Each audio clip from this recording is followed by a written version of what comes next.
सर्वात आधी पाणी उकळायला ठेवा आणि उकळलेल्या पाण्यामध्ये पालक, हिरवी मिरची, लसूण, आलं, कोथिंबीर हे सगळं एका उकळीतून काढून घ्या.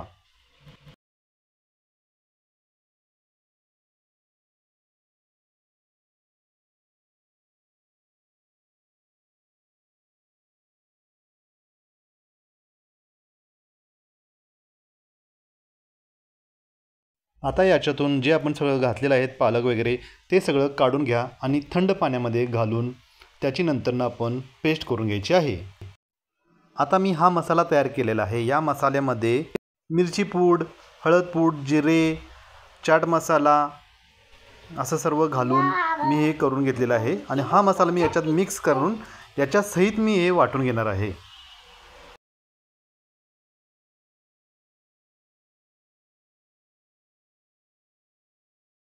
आता याची मिक्सरमध्ये घालून बारीक अशी छान पेस्ट करून घ्यायची आहे. या पद्धतीनं मी पेस्ट करून घेतलेलं आहे. तुम्ही देखील या पद्धतीनं करून घ्या. आता एका भांड्यामध्ये मी तेल घातलेलं आहे 2 चमचे. त्याच्यामध्ये मी कढीपत्ता, जिरे घालतो आणि थोडा कांदा घालतो. आणि आता जी आपण तयार केलेली ही पेस्ट आहे ना, ही पेस्ट मी त्या फोडणीमध्ये घालून छान अशी फ्राय करून घेतो.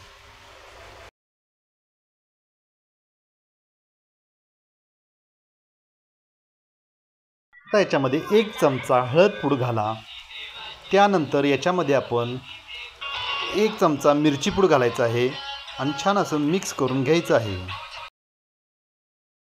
तर त्या वाटलेल्या वाटणमध्ये थोडं मिक्सरच्या भांड्यामध्ये पाणी घालून ते खळबळून याच्यामध्ये घालून घ्यायचं आहे आणि सर्व असं हे मिश्रण मिक्स करून घ्यायचं आहे. आणि आता हे मी बटाटो बॉईल करून घेतलेले आहे याच्या आधी आणि याला तर मी कट करणार आहे आणि हे बटाटो मी सगळे त्या ह्याच्यामध्ये तयार केलेल्या ग्रेव्हीमध्ये हे सर्व बटाटे आपण घालायचे आहेत.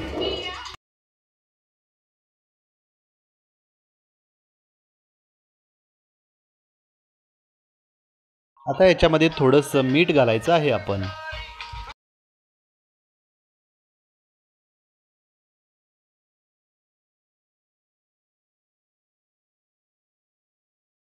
आता याच्यामध्ये एक बारीक कोबीज कट करून घालायचं आहे.